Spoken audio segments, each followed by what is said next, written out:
Estancia, Iloilo. Itong mga panahong ito, papalapit na ang fiestahan sa lugar ng Estancia kung saan nakatira itong pinsan ni Ate Rose. Lahat ng mga tao doon ay abala sa kani-kanilang mga pinamimili. Yung iba nga, inaabot na ng umaga sa pagtitinda nila. Sinasamantala nila yon kasi isang beses lang sa isang taon kung mangyari ang ganung dagsa ng tao sa palengke nila. Halos lahat ng pwedeng itinda na alam nilang mapapakinabangan ng mga tao, ibinebenta nila sa palengke. Noon naman kasi, makahanap ka lang ng magandang pwesto sa palengke, pwede ka na magtinda. Kahit yung mga tipong nasa gilid-gilid ka lang. Itong pinsan ni Ate Rose, negosyante ito. Kapag papalapit na ang araw ng fiesta, pumupunta ito sa ibang barangay para makabili ng mga murang bilihin. Tapos dadalhin niya yun sa barangay nila sa Estancia at doon naman niya ibibenta yun na meron ng tubo. Ang ginagawa niya, nagsisimula siyang mamili sa kabilang barangay ng maaga. Mga tipong alas 8 o alas 9 ng umaga. Samut-sari ang binibili niya doon. Mga gamit, pagkain, o kung ano-ano pang mga paninda na alam niyang tutubo siya ng malaki. Pagtapos niyang mamili doon, palilipasin niya muna ang maghapon. Hindi muna siya agad magtitinda. Sisimulan niya lang maglabas ng mga paninda niya kapag mga alas 4 o alas 5 na ng hapon. Ginagawa niya yan para konti na lang ang kanyang kakumpetensya. Kahit abutin siya ng alas 12 ng gabi doon, ayos lang kasi maya't maya naman ang pasok ng mga tao sa palengke. Isang Biyernes ng gabi, pansin niya medyo matumal lahat ng paninda niya. Mapapagkain, gamit, laruan o kung ano man. Hindi gaanong nabibili.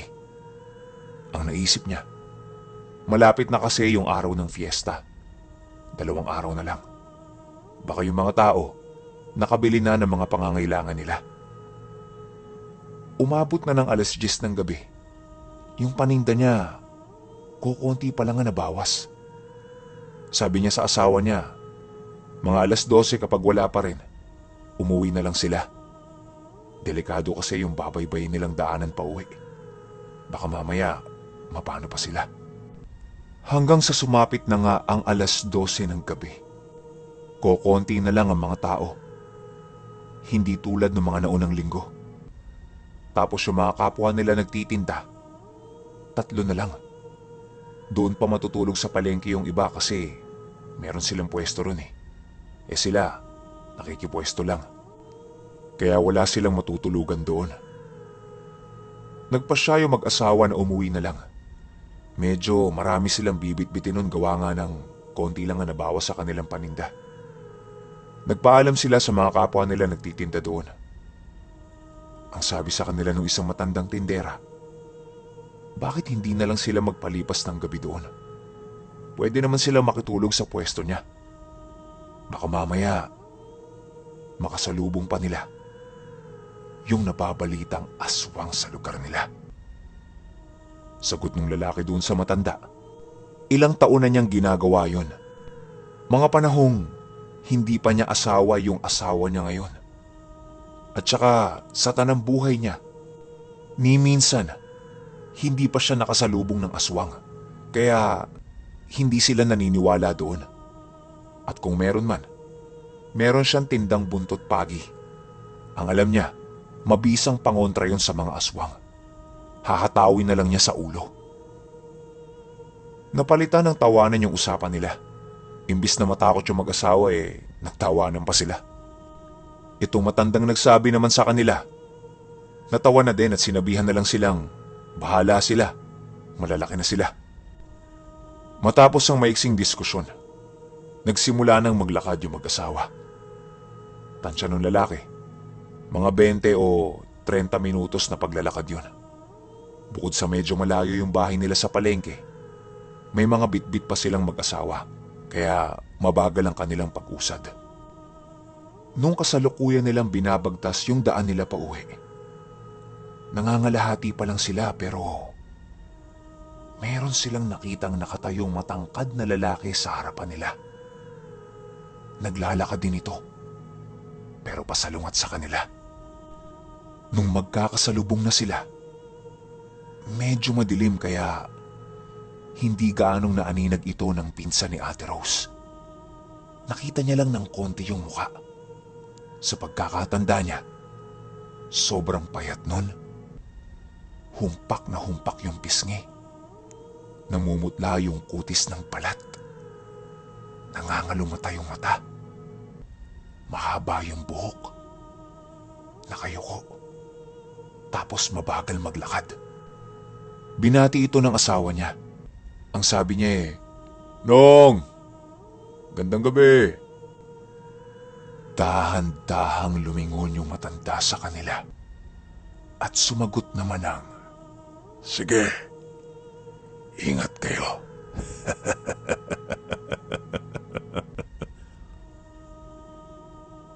Nginitian nila itong mag-asawa. Para kasi nakikipagbiroan din eh.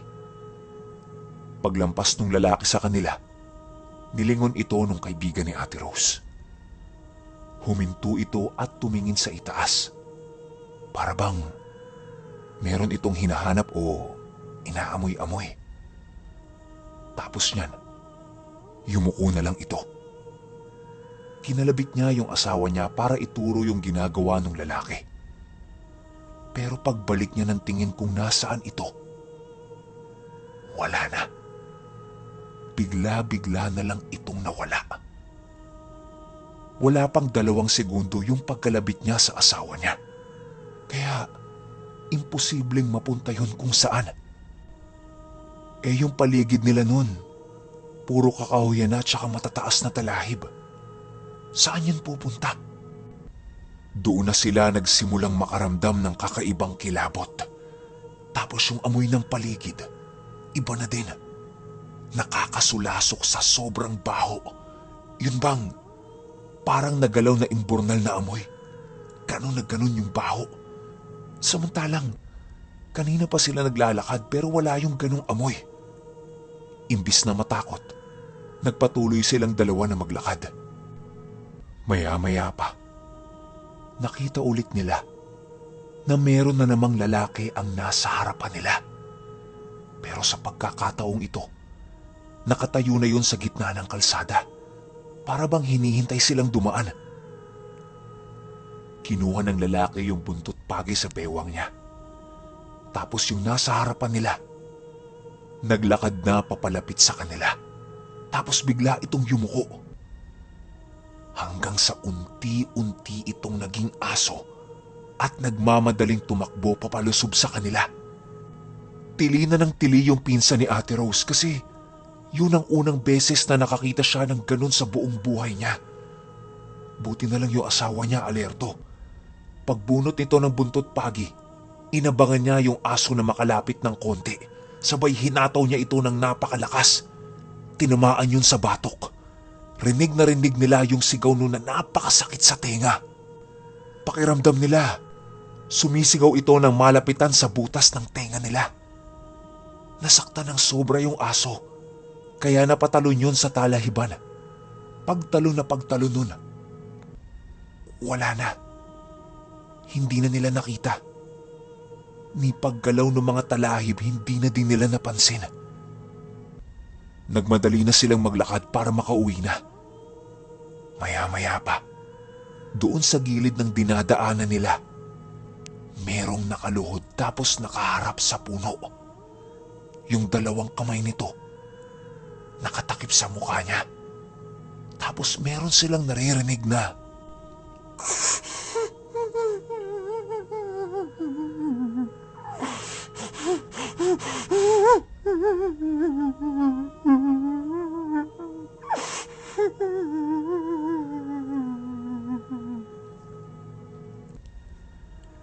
sabi nung pinsan ni Ate Rose, tulungan nila. Baka kasi na paano yun eh. Pero yung asawa niya medyo nag-aalangan. Yung kutis kasi nung nakaharap sa puno, itim na itim.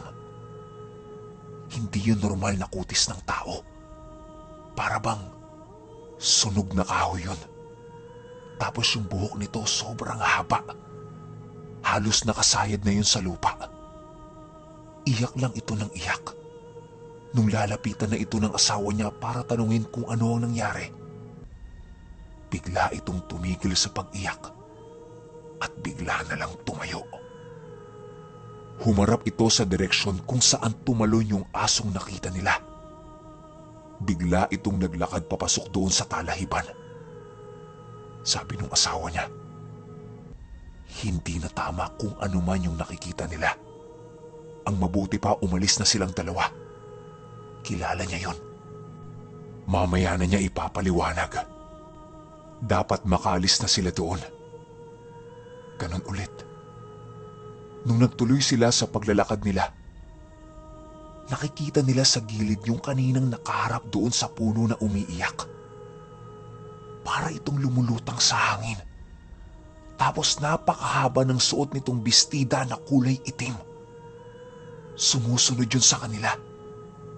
Tumigil yung asawa niya at sumigaw ito ng, "Kilala ko kayo!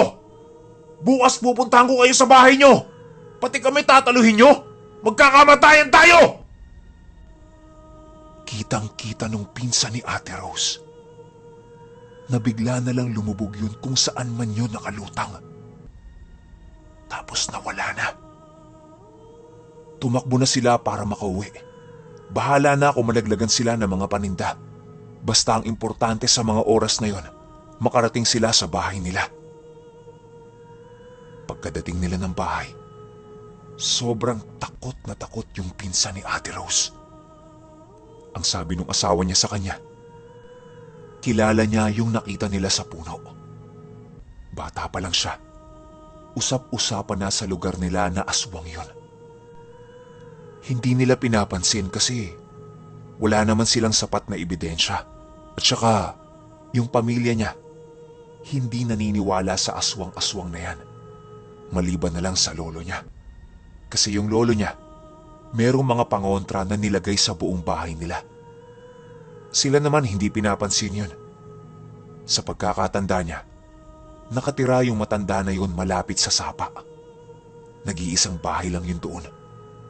Tinatakot sila ng mga matatanda noon na merong nakatirang aswang sa bahay na yon. Kaya wag na wag silang lalapit doon pagtungtong ng takip silim. Akala niya panakot lang sa kanila yon. Ang hindi niya alam, totoo pala talagang merong mga aswang na nakatira doon. Lahat yan pinaliwanag niya sa asawa niya. Ang sabi niya pa, bukas na bukas pupuntaan niya ang bahay na yon at kukumprontahin. Kinaumagahan, nagsama itong asawa niya ng mga taong naniniwala ding aswang yung mga nakatira doon malapit sa sapa. Kinatok nila. Tapos merong matandang babae ang nagbukas. Una niya kaagad tinanong dito, nasaan yung asawa niya? Gusto nilang makita. Meron lang itong itatanong. Ang sabi ng matandang babae sa kanila, hindi makatayo ng higaan. Mataas ang lagnat tapos suka ng suka. Hinanap din niya yung dalawang anak nitong lalaki. Pero yung matanda, nangingilid-ngilid na yung luha. At ang sabi niya matagal nang umalis doon yung dalawa nilang anak. Silang dalawang mag-asawa na lang ang naiwan doon. Tapos hirap pa sila sa pang-araw-araw nila. Kaya minsan, sa fiesta na lang sila umaasa na makakakain sila ng masasarap. Kasi araw-araw, halos wala na silang makain. Nung narinig ito nung lalaki, maging yung mga kasama niya, nabalot ng awa ang mga puso nila. Imbis na magalit sila doon sa mag-asawa, napalitan ito ng awa at lahat sila nagtulong-tulong para merong maibigay doon sa dalawang matanda. Pag-uwi niya ng bahay, nakwento niya sa asawa niya yung naging usapan nila ng mga nakatira malapit sa sapa. Sa sobrang awa nitong pinsan ni Ate Rose, nagluto ito ng ulam at ang sabi niya lahat yun ibigay doon sa mga matatanda. Hinatid nilang mag-asawa yung ulam. Tuwang-tuwa naman yung matanda nung nakita niyang marami silang magiging ulam.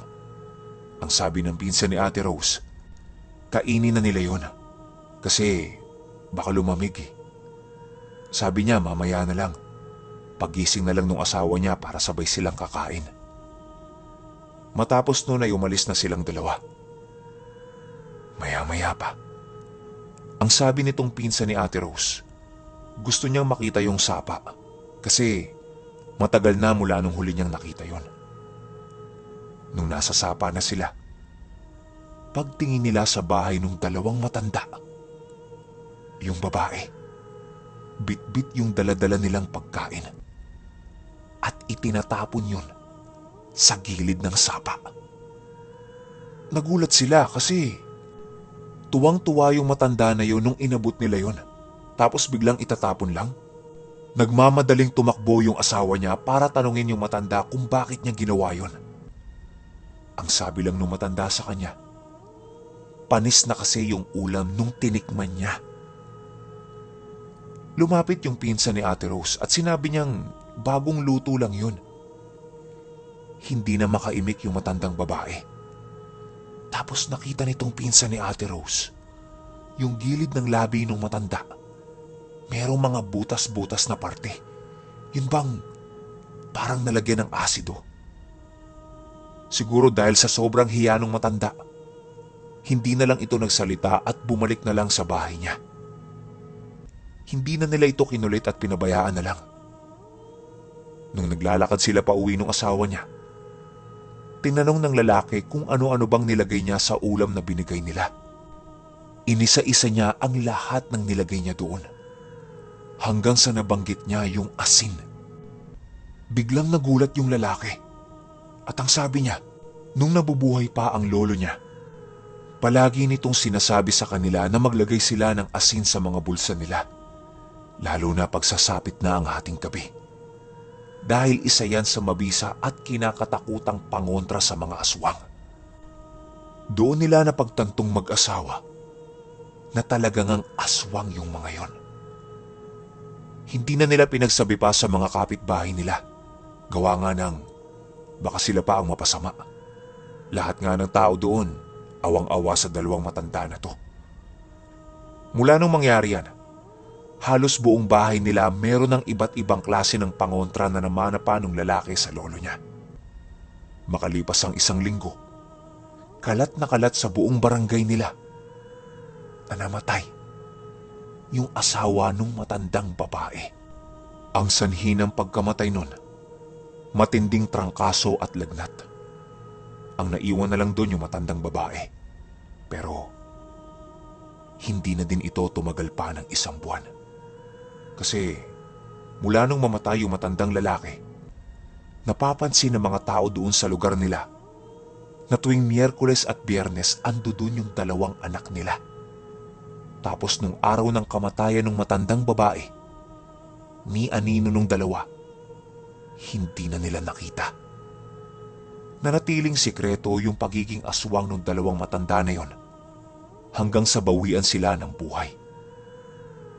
Pero dito sa pinsan ni Ate Rose at sa asawa niya, nananatiling buhay hanggang ngayon sa kanilang mga isipan na yung 2 matandang nakatira malapit sa sapa ay mag-asawang aswang.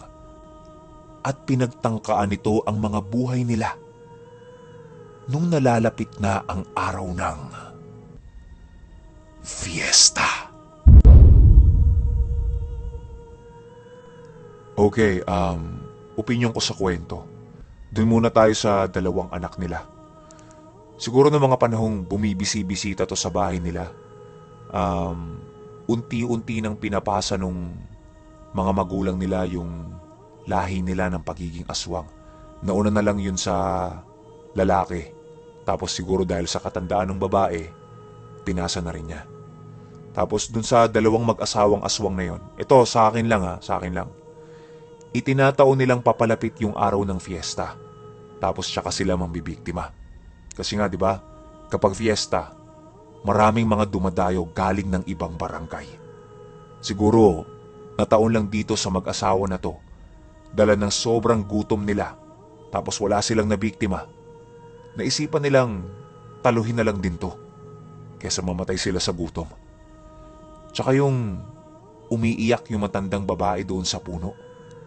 Siguro kaya siya umiiyak kasi yung asawa niya, di ba, tinamaan ng buntot pagi. Meron kasing kasabihan na kapag tinamaan ng isang aswang ng buntot pagi, pwedeng hindi gumaling, maging baldado, magkaroon ng permanenteng sugat, o ang pinakamalala sa lahat, mamatay ito.